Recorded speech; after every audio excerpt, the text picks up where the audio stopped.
ABD'nin Boston şehrinde doğan ve 27 yaşındayken gittiği İsrail'de 1973 yılından bu yana yaşayan aktivist Jeff Halper, video konferans üzerinden İsrail'in son saldırıları ve amaçları hakkında Anadolu Ajansı muhabirine değerlendirmelerde bulundu.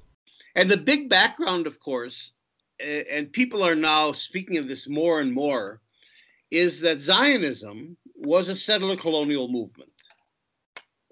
You know, that's the big picture. In other words, Zionists came to this country 125 years ago with the intent of taking it over, with the intent of turning an Arab country into a Jewish country, turning Palestine into the land of Israel. And that means displacing the indigenous population. In order to take its land and to make this Israel, they had to eliminate the Palestinians. They had to throw them out of the country, those that they could. They had to confine the rest to little tiny islands like Gaza or areas A and B in the West Bank and so on.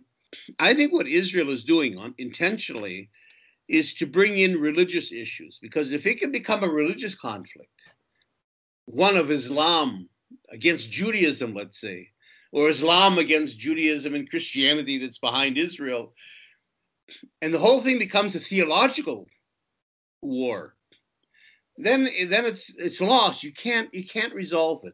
And in a way, that's what Israel wants. Settler colonialism doesn't want to make peace. That's not the point of it. The point of settler colonialism, the point of Zionism, was to make Israel a Jewish country and to repress the Palestinians, get rid of the Palestinians, eliminate the Palestinians, not make peace with them.